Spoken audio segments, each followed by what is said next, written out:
ರಾಜ್ ನ್ಯೂಸ್ಗೆ ಸ್ವಾಗತ. ಇದೀಗ ಹೆಡ್ಲೈನ್ಸ್.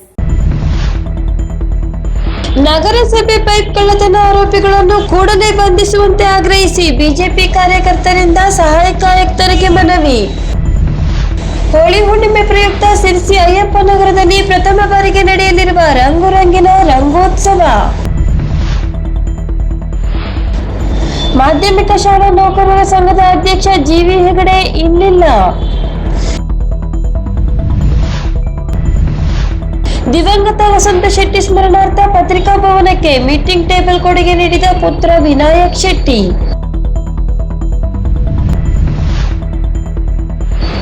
ಮತ್ತು ಇಂದು ವರ್ಣರಂಜಿತವಾಗಿ ಅಂತಿಮ ಪರದೆ ಎಳೆದುಕೊಳ್ಳುತ್ತಿರುವ ಸಾಂಪ್ರದಾಯಿಕ ಜಗತ್ಪ್ರಸಿದ್ಧ ಬೇಡರ ವೇಷ.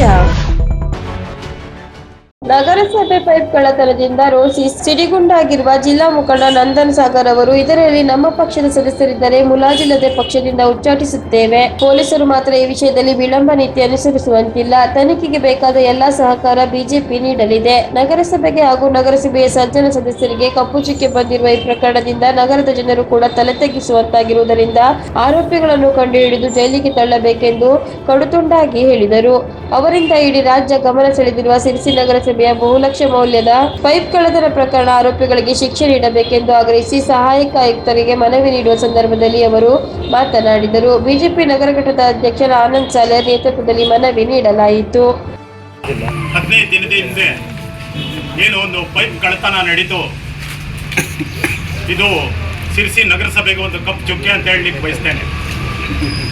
ಇವತ್ತಿನ ದಿನ ನಾವು DSP ಅವರಿಗೆ ಮತ್ತು AC ಅವರಿಗೆ ಮನವಿ ಕೊಡಲಿಕ್ಕೆ ಇವತ್ತಿನ ದಿನ ಸೇರಿದ್ದೇವೆ. ಅದಕ್ಕೆ ನಮ್ಮ ನಗರ ಮಂಡಲ ಅಧ್ಯಕ್ಷ 2018-19ರಲ್ಲಿ ನಾವು ಏನು ಚುನಾವಣೆಯಿಂದ 17 ಜನ ನಗರಸಭಾ BJP ಸದಸ್ಯರು ಆರಿಸಿ ಬಂದ್ವಿ. ನಂತರದಲ್ಲಿ 2 ಜನ ಪಕ್ಷೇತರರಿಂದ ನಮ್ಮದು 19ಕ್ಕೆ ಬಲ ಇರ್ತು. ಆ 19ರ ಬಲದಿಂದ ನಾವು ನಗರಸಭೆಯಲ್ಲಿ ಆಡಳಿತ ಮಾಡ್ತಾ ಇದ್ದೇವೆ. ಸಿರ್ಸಿ ನಗರಸಭೆಗೆ ಒಂದು ಉತ್ತಮ ಹೆಸರುಂಟು. ನಾವು ಕಳೆದ 2 ಸೀಟು 3 ಸೀಟಿಂದ BJP ಆರಿಸಿ ಬಂದು ಇವತ್ತಿನ ದಿನ ನಾವು 19 ಸೀಟಿಗೆ ಮುಟ್ಟಿದ್ದೇವೆ ಅಂತ ಹೇಳಿದ್ರೆ ಭಾರತೀಯ ಜನತಾ ಪಕ್ಷಕ್ಕೆ ಸಿರ್ಸಿ ನಗರಸಭೆಗೆ ಸಿರ್ಸಿ ಜನ ಮತ್ತೆ ಏನು BJP ಬೆಂಬಲ ಕೊಡ್ತಾ ಇದ್ದಾರೆ ಅದನ್ನು ನಾವು ಇವತ್ತಿನ ದಿನ ಕಾಣ್ಬೋದು. ಆದರೆ ಏನು ನಡೆದದು ಈಗ 15 ದಿನದ ಹಿಂದೆ ಪೈಪ್ ಕಳ್ಳತನ ಇದೊಂದು ಕಪ್ಪು ಚುಕ್ಕೆ. ಇದು ಯಾವುದೇ ಕಾರಣಕ್ಕೂ ನಮ್ಮ ಸಿರ್ಸಿ ಪೊಲೀಸ್ ಅಧಿಕಾರಿಗಳ ಒಂದು ನಿರ್ಲಕ್ಷ್ಯದಿಂದ ಏನು ಕೆಂಗ್ರೆಹೊಳೆಯ ಭಾಗದ ನೀರಿನ ಪೈಪು ಕಳ್ಳತನದ ಏನು ಪ್ರಕರಣ ಇದೆ, ಈ ಪ್ರಕರಣದ ಬಗ್ಗೆ ಈಗಾಗಲೇ ಒಂದು ಕೇಸನ್ನು ಕೂಡ ದಾಖಲಾಗಿದ್ದು ಈಗಾಗಲೇ ಆ ಪ್ರಕರಣದ ತನಿಖೆಯನ್ನು ತೀವ್ರಗೊಳಿಸಬೇಕು ಹಾಗೂ ಆದಷ್ಟು ಬೇಗ ಅದೇನು ಪ್ರಕರಣ ಆಗಿದೆ ಅದಕ್ಕೆ ಅದರ ಸತ್ಯಾಂಶವನ್ನು ಜನತೆಗೆ ನೀಡಬೇಕಂತ ಹೇಳಿ ಭಾರತೀಯ ಜನತಾ ಪಾರ್ಟಿಯ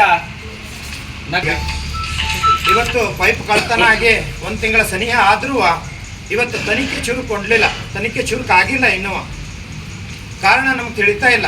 ಇದರಲ್ಲಿ ಯಾವ ರಾಜಕೀಯ ಪ್ರೇರಿತವಾಗಿದೆಯೋ ಏನೋ ಗೊತ್ತಿಲ್ಲ. ನಾವು ಇವತ್ತು ಸಹಾಯಕ ಆಯುಕ್ತರಿಗೆ ಮತ್ತು ಮಾನ್ಯ ಆದಷ್ಟು ಬೇಗ ಏನು ಈ ಪ್ರತಿಷ್ಠಿತ ನಗರಸಭೆಯ ಒಂದು ಪೈಪ್ ಕಳ್ಳತನ ಆಗಿದೆ ಅದನ್ನು ಇವತ್ತು ಪಕ್ಷಾತೀತವಾಗಿ ತನಿಖೆ ಆಗಬೇಕು.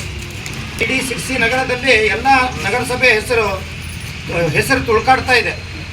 ಅವರು ಯಾರು ಮಾಡಿದ್ದಾರೆ ಏನಿಲ್ಲ, ಅಕಸ್ಮಾತಾಗಿ ಈಗ ನಾನು ನಗರ ಮಂಡಲದ ಅಧ್ಯಕ್ಷನೂ ಇರ್ಬೋದು, ಆದರೆ ನಗರಸಭಾ ಸದಸ್ಯನೂ ಇದ್ದೀನಿ, ಆನಂದ್ ಸಾರೇ ಇರಲಿ, ಯಾವ ಪ್ರಭಾವ ವ್ಯಕ್ತಿಗಳೇ ಇರಲಿ, ಅವ್ರನ್ನ ಇವತ್ತು ಆದಷ್ಟು ಲಘು ತನಿಖೆ ಚುರುಕುಗೊಳಿಸಿ ಇವತ್ತು ನಮ್ಮ ಈ ಏನು ಸಿರ್ಸಿ ಜನತೆಯ ಒಂದು ಯಾರು ಯಾರು ಯಾರು ಯಾರು ಕರೀತಾ ಇದ್ದಾರೆ, ಅಧಿಕಾರಿಗಳು ಶಾಮೀಲಿದ್ದಾರೋ, ನಗರಸಭಾ ಸದಸ್ಯರು ಶಾಮೀಲಿದ್ದಾರೋ ಯಾರು ಅನ್ನೋದನ್ನು ಅವರಲ್ಲಿ ಗೊಂದಲ ಆಗಿದೆ. ಗಣೇಶನ ಹಬ್ಬದಲ್ಲಿ ಗಜಗಾತ್ರದ ಸಿರ್ಸಿಕ ಮಹಾರಾಜ ಮಹಾಗಣಪತಿಯನ್ನು ಶ್ರೀ ಅಯ್ಯಪ್ಪ ಸ್ವಾಮಿಯ ಸನ್ನಿಧಾನದಲ್ಲಿ ಪ್ರತಿಷ್ಠಾಪಿಸುವ ಮೂಲಕ ಇಡೀ ಜಿಲ್ಲೆಯ ಭಕ್ತ ಮಹಾಶಯರಲ್ಲಿ ಭಕ್ತಿಯ ಸಂಚಲನವನ್ನೇ ಮೂಡಿಸಿದ್ದ ಅಯ್ಯಪ್ಪನಗರದ ಸಿರ್ಸಿಕ ಮಹಾರಾಜ ಶ್ರೀ ಗಣೇಶೋತ್ಸವ ಸಮಿತಿಯಿಂದ ಈ ಬಾರಿ ಹೋಳಿ ಹಬ್ಬದ ವಿಶೇಷವಾಗಿ ಪ್ರಥಮ ಬಾರಿಗೆ ಬೇಡರ ವೇಷದ ಬದಲಾಗಿ ಮಕ್ಕಳಲ್ಲಿ, ಮಹಿಳೆಯರಲ್ಲಿ, ಪುರುಷರಲ್ಲಿ ರಂಗುರಂಗಿನ ಬಣ್ಣದ ಮಹತ್ವ ಸಾರುವ ಹಾಗೂ ಆ ಮೂಲಕ ಬಣ್ಣದಿಂದಾದರೂ ನಾವೆಲ್ಲರೂ ಒಂದು ಎನ್ನುವ ಪ್ರೀತಿ ಪ್ರೇಮತ್ವದ ಭ್ರಾತೃತ್ವ ಸಾರುವ ಸುಮಧುರ ರಂಗಿನ ಸಿರ್ಸಿ ರಂಗೋತ್ಸವ ರೈನ್ ಡಾನ್ಸ್ ಅನ್ನು ಅಯ್ಯಪ್ಪನಗರದಲ್ಲಿ ಏರ್ಪಡಿಸಲಾಗಿದೆ. ಸಿರ್ಸಿ ಇತಿಹಾಸದಲ್ಲಿ ಮೊದಲ ಬಾರಿಗೆ ನಾಳೆ ನಡೆಯಲಿರುವ ಈ ಕಾರ್ಯಕ್ರಮಕ್ಕೆ ಶಾಸಕ ಭೀಮಣ್ಣ ಟಿ ನಾಯ್ಕ ಚಾಲನೆ ನೀಡಲಿದ್ದಾರೆ ಎಂದು ಸಂಘಟಕರು ತಿಳಿಸಿದ್ದಾರೆ. ಸಿರ್ಸಿ ತಾಲೂಕಿನ ಮಾಧ್ಯಮಿಕ ಶಾಲಾ ನೌಕರರ ಸಂಘದ ಅಧ್ಯಕ್ಷರಾಗಿದ್ದ ಶಿಕ್ಷಕ ಜಿ.ವಿ. ಹೆಗಡೆಯವರು ಇಂದು ಹೃದಯಾಘಾತದಿಂದಾಗಿ ನಿಧನ ಹೊಂದಿದ್ದಾರೆ. ಅವರು ನಿವೃತ್ತಿ ಹೊಂದಲು ಕೇವಲ 1 ತಿಂಗಳಿತ್ತು. ಮೃತರು ಶ್ರೀದೇವಿ ಪ್ರೌಢಶಾಲೆ ಹುಲೇಕಲ್ನಲ್ಲಿ ಸಹ ಶಿಕ್ಷಕರಾಗಿ ಸೇವೆ ಸಲ್ಲಿಸುತ್ತಿದ್ದರು. ನಿನ್ನೆ ರಾತ್ರಿಯವರೆಗೂ ಕಲಿಕೆಯಲ್ಲಿ ಹಿಂದುಳಿದ ಮಕ್ಕಳಿಗೆ ಪಾಠ ಮಾಡಿದ್ದ ಅವರು ಇಂದು ಬೆಳಗ್ಗೆ ಎಂದಿನಂತೆ ಶಾಲೆಗೆ ಬಂದು ಪ್ರಾರ್ಥನೆಗೆ ನಿಂತ ಸಂದರ್ಭದಲ್ಲಿ ಎದೆನೋವು ಕಾಣಿಸಿಕೊಂಡಿದೆ. ಅಲ್ಲಿಂದ ಅವರಿಗೆ ಹುಲೇಕಲ್ ಪ್ರಾಥಮಿಕ ಕೇಂದ್ರದಲ್ಲಿ ಪ್ರಾಥಮಿಕ ಚಿಕಿತ್ಸೆ ನೀಡಿ ಹೆಚ್ಚಿನ ಚಿಕಿತ್ಸೆಗಾಗಿ ಸಿರಿಸಿಗೆ ಕರೆತರುವ ಸಂದರ್ಭದಲ್ಲಿಯೇ ನಿಧನರಾಗಿದ್ದಾರೆ ಎಂದು ತಿಳಿದು ಬಂದಿದೆ. ಶಿಕ್ಷಕ ಜಿ.ವಿ. ಹೆಗಡೆ ಅವರ ನಿಧನಕ್ಕೆ ಶಾಸಕರಾದ Bheemanna T Naik, DDPI Basavaraj P ಹಾಗೂ ಬಿಇಒ ನಾಗರಾಜ್ ನಾಯ್ಕ ಸಂತಾಪ ವ್ಯಕ್ತಪಡಿಸಿ ಅವರು ಶಾಲೆಗೆ ನೀಡಿದ ಕೊಡುಗೆಯನ್ನು ಸ್ಮರಿಸಿದ್ದಾರೆ.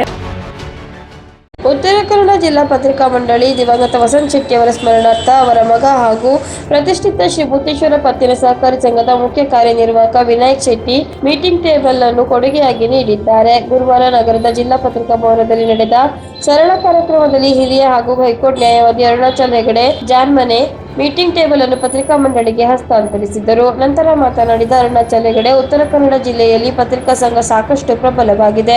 ಅದರಲ್ಲೂ ಸಿರಿಸಿಯ ಪತ್ರಕರ್ತರು ನಿಷ್ಠೆಯಿಂದ ಕರ್ತವ್ಯ ನಿರ್ವಹಿಸುತ್ತಿದ್ದಾರೆ. ಸಾಕಷ್ಟು ದಿಗ್ಗಜ ಪತ್ರಕರ್ತರು ಸಿರಿಸಿಯಲ್ಲಿ ಕೆಲಸ ಮಾಡಿ ಸಮಾಜದ ಅಭಿವೃದ್ಧಿಗೆ ಶ್ರಮಿಸಿದ್ದಾರೆ. ಭೂತೇಶ್ವರ ಸಹಕಾರಿ ಸಂಘದ ಮುಖ್ಯ ಕಾರ್ಯನಿರ್ವಾಹಕ ವಿನಾಯಕ್ ಶೆಟ್ಟಿ ಅವರು ತಮ್ಮ ತಂದೆಯವರ ನೆನಪಿನಲ್ಲಿ ಪತ್ರಿಕಾ ಮಂಡಳಿಗೆ ಮೀಟಿಂಗ್ ಟೇಬಲ್ ಅನ್ನು ಕೊಡುಗೆಯಾಗಿ ನೀಡಿದ್ದಾರೆ. ಮುಂದಿನ ದಿನಗಳಲ್ಲಿ ಇನ್ನೂ ಹೆಚ್ಚಿನ ಕೊಡುಗೆಗಳು ಸಮಾಜಕ್ಕೆ ವಿನಾಯಕ್ ಶೆಟ್ಟಿ ಅವರಿಂದ ಸಿಗಲಿ ಎಂದರು. ಸಿರಿಸಿಯ ಜಗತ್ ಪ್ರಸಿದ್ಧ ಬೇಡರ ವೇಷಕ್ಕೆ ಇಂದು ಕೊನೆಯ ದಿನವಾಗಿದ್ದು, ಕಳೆದ 3 ದಿನಗಳಿಂದ 50ಕ್ಕೂ ಹೆಚ್ಚಿನ ಬೇಡರ ವೇಷಧಾರಿಗಳು ತಮಟೆ ನಾದಕ್ಕೆ ಹೆಜ್ಜೆ ಹಾಕಿ ಜನರನ್ನು ರಂಜಿಸಿ ಹೋಗಿದ್ದಾರೆ. ಸಂಜೆಯಿಂದ ಆರಂಭಗೊಳ್ಳುತ್ತಿರುವ ಬೇಡರ ವೇಷ ಬೆಳಗ್ಗೆ ಸೂರ್ಯ ಮೂಡುವವರೆಗೂ ನಡೆಯುತ್ತಿರುವುದು ಸಿರಿಸಿಗರು ಬೇಡರ ವೇಷದ ಮೇಲಿಟ್ಟಿರುವ ಪ್ರೀತಿ, ವಿಶ್ವಾಸ ವ್ಯಕ್ತವಾಗುತ್ತದೆ. ನಾಳೆ ಬೆಳಗ್ಗೆ ಬೇಡರ ವೇಷ ಮುಗಿದಂತೆ ಬಣ್ಣ ಪ್ರಾರಂಭವಾಗುತ್ತದೆ. ಸಿರಿಸಿಯಲ್ಲಿ ರಂಗುರಂಗಿನ ಬಣ್ಣದಾಟವು ಕೂಡ ವಿಶೇಷತೆ ಪಡೆದುಕೊಳ್ಳುತ್ತಿದ್ದು, ಸಾರ್ವಜನಿಕರು ಮತಭೇದವನ್ನು ಮರೆತು ಬಣ್ಣದಾಟದಲ್ಲಿ ಪಾಲ್ಗೊಳ್ಳುತ್ತಿರುವ ಮೂಲಕ ಏಕತೆಯ ಸಂದೇಶವನ್ನು ನಾಡಿಗೆ ಸಾರುತ್ತಿದ್ದಾರೆ.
ಸಿಗೋಣ. ನಮಸ್ಕಾರ.